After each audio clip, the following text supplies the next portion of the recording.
नमस्कार, मैं ज्योतिषाचार्य आशा त्यागी राजमंगल टाइम्स और धर्म मंच की हस्तरेखा सीरीज में आपका हार्दिक स्वागत करती हूँ। पिछली वीडियोस में हमने पढ़ा कि अंगूठे के बारे में। अब आज हम पढ़ेंगे उंगलियों के बारे में। उंगलियों के बारे में जैसे कि जो हमारी गुरु की उंगली होती है इसे हम तर्जनी बोलते हैं। जो हमारी शनि की उंगली होती है इसे हम मध्यमा बोलते हैं। और जो हमारी सूर्य की या रिंग फिंगर होती है इसे हम अनामिका बोलते हैं। और जो सबसे छोटी फिंगर होती है हमारी, ये बुध की होती है, इसे हम कनिष्ठा बोलते हैं। आज हम सबसे पहले तर्जनी फिंगर के बारे में कुछ जानकारी लेंगे। तर्जनी फिंगर जो है चारों उंगलियों में तीन तीन खंड में बटी हुई होती हैं उंगलियां हमारी, इस तरीके से, क्योंकि इनके जो पोर हैं ये प्रथम पोर, ये द्वितीय पोर और ये तृतीय पोर। तो हर फिंगर जो है इसी तरीके से तीन तीन पार्ट्स में डिवाइड होती है। इन चारों उंगलियों में नैसर्गिक रूप से अगर देखा जाए तो मध्यमा उंगली सबसे बड़ी होती है।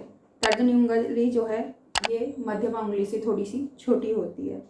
और जो इसका आखिरी खंड जो होता है, यहाँ इसका मध्यमा उंगली का तर्जनी उंगली वहाँ तक पहुँचती है, यहाँ तक पहुँचती है। और अनामिका उंगली जो है वो हमारी कभी कभी हमारी जो बृहस्पति की उंगली है इससे ये बराबर भी होती है और कभी कभी इससे थोड़ी सी ये ज़्यादा भी होती है। अगर हमारी अनामिका उंगली जो है हमारी तर्जनी वाली उंगली से लंबी है तो हमें ये समझ जाना चाहिए कि उस इंसान को यश और मान की कभी कमी नहीं रहेगी, क्योंकि हमारी जो तर्जनी उंगली है ये गुरु की उंगली है। ये हमें बृहस्पति के उसके जो संबंधित गुण हैं उनके बारे में बताती है, हमारे ज्ञान के बारे में बताती है। लेकिन एक इंसान, ये ज़रूरी नहीं है कि वो शिक्षा से ही ज्ञानी बने, या ये ज़रूरी भी नहीं है कि किसी किसी इंसान को बाय बर्थ भी बहुत ज़्यादा यश और मान मिल जाता है। तो इस तरीके से अगर हमारी अनामिका उंगली से ये उंगली छोटी है तो उसमें कुछ ज्ञान की कमी होगी, लेकिन उसे यशमान बहुत मिल जाएगा। लेकिन अगर इसका जस्ट अपोजिट हो जाए कि तर्जनी उंगली जो है हमारी थोड़ी सी लंबी हो जाए और अनामिका उंगली जो है हमारी, ये सूर्य वाली फिंगर, इससे थोड़ी छोटी हो जाए, जब हम इस तरीके से अपने हाथ को करेंगे तो ये हमें दिख जाता है कि कौन सी उंगली हमारी हमें क्या देने वाली है, या किस उंगली का साइज हमारा कहाँ तक जा रहा है। तो फिर हमारा जो है ज्ञान ज़्यादा होगा लेकिन उसको यशमान थोड़ा सा कम मिलेगा। उसी तरीके से अगर शनि की फिंगर जो है, ये मध्यमा उंगली जो है, ये बहुत लंबी हुई तो उस इंसान को जीवन में संघर्ष बहुत करना पड़ेगा, क्योंकि ये हमें शनि की है तो शनि कर्म करना सिखाता है। तो इस तरीके से हमने तर्जनी, जो है मध्यमा, अनामिका और कनिष्ठा उंगली के बारे में जाना। थोड़ी या बहुत लंबाई में फ़र्क होता है और उसी से हमारी जो प्रेडिक्शन है वो बदल जाती है। तर्जनी उंगली जो है वो पहली उंगली है जो अंगूठे के पास से ये वाली होती है। इसके मूल में गुरु पर्वत होता है, यहाँ पे हमारा गुरु पर्वत होता है। तर्जनी के पास मध्यमा उंगली, वो मैंने बता दिया है आपको, मूल में शनि, यहाँ पे शनि पर्वत होता है। इसके जो अनामिका है इसके मूल में सूर्य पर्वत होता है, और जो कनिष्ठा उंगली है उसके मूल में बुध पर्वत होता है। इन सभी उंगलियों में ये सबसे छोटी होती है। तो आज हम तर्जनी उंगली के बारे में थोड़ा विस्तार से जानेंगे। इसे हम इंडेक्स फिंगर कहते हैं। जब भी हम किसी चीज़ को पॉइंट आउट करते हैं तो हम उसकी तरफ इशारा करते हैं इस तरीके से, तो इसलिए इसको इंडेक्स फिंगर भी कहते हैं। अधिकतर लोगों के हाथ में ये उंगली अनामिका से छोटी ही पाई जाती है, मोस्टली जो है ये छोटी ही पाई जाती है। पर कुछ हाथों में इस उंगली को अनामिका से भी बड़ा देखा गया है। जिन हाथों में ये उंगली अनामिका से लंबाई में बड़ी होती है वे व्यक्ति अपने गौरव से अभिभूत, घमंडी और उत्तरदायित्वपूर्ण पदों पर कार्य करने वाले होते हैं। कहते हैं कि जिसका गुरु बहुत अच्छा होता है, स्ट्रॉन्ग होता है, गुरु अहंकार भी देता है, क्योंकि वो अपने से सबको फिर तुच्छ समझने लगता है। तो इसलिए इसे जो है हमने बोला कि घमंडी होगा और अपने गौरव से अभिभूत होगा, अपने आप में मस्त रहने वाला, दूसरे को थोड़ा सा कमतर समझने वाला। लेकिन ये जरूर है कि ज्ञान उसके अंदर होगा और वो महत्वपूर्ण पदों पर पदासीन होगा। धार्मिक कार्यों में इनकी रुचि होती है। ये ऊपर के अधिकारियों की चापलूसी करने में विश्वास नहीं रखते हैं, अपने अधीनस्थ कर्मचारियों पर कड़ाई से नियंत्रण करते हैं तथा शासन करने की भावना इनमें हद से ज़्यादा होती है। शासन भी करने की होती है, एक एडमिनिस्ट्रेटिव वो भी होता है इनके अंदर, और एक होता है कि मैं ज्ञानी हूँ, मेरे ज्ञान को सब सैल्यूट करें, एक वो वाला भी अहम होता है इनके अंदर। इस वजह से समाज में इन्हें कई बार निंदा के पात्र भी बन जाते हैं कि अरे ये तो बहुत घमंडी है, लेकिन नेचर है तो नेचर है। फिर अपने धैर्य से चल के ये आगे की ओर बढ़ते हैं। काम करते हुए अपने जो भी शोध है, जो भी किसी चीज़ में है, एक स्पेशलिटी इनके अंदर होगी।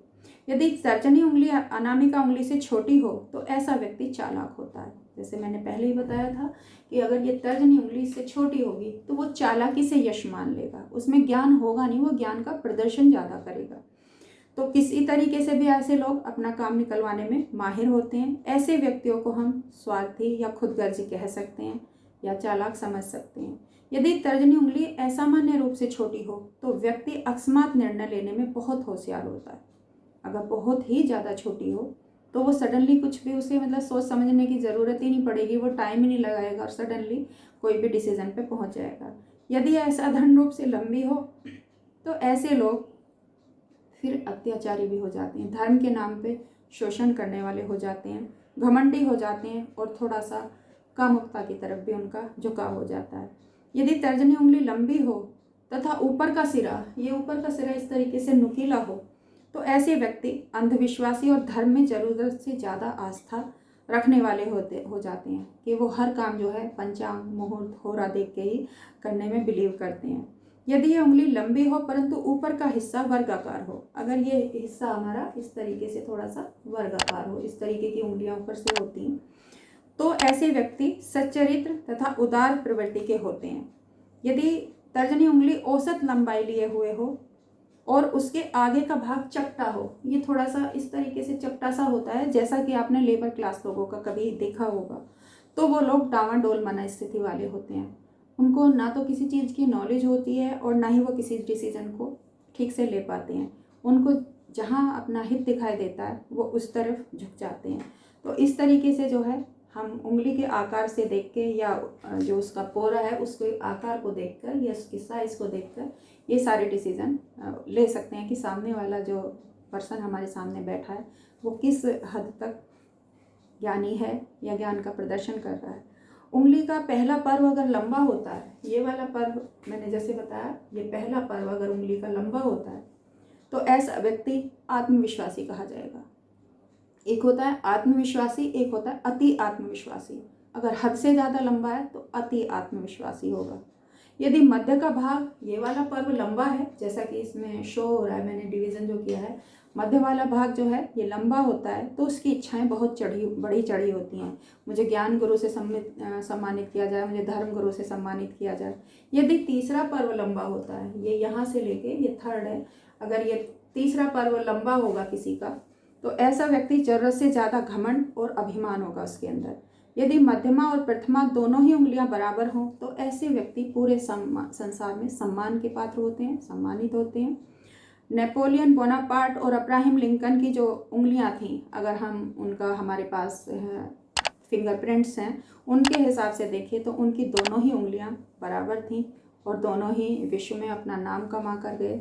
तो इस प्रकार से हमने देखा कि तर्जनी उंगली का आकार, उसके पोरों का बनावट, उसकी जो ऊपर से वो है चपटा है, संकरा है या किस तरीके से है, नुकीला है, उसके आधार पे हम किसी के भी बारे में आकलन कर सकते हैं कि वो व्यक्ति बाय नेचर व्यवहार से कैसा है, जो ऊपर से दिख रहा है वो ऐसा है भी या नहीं है।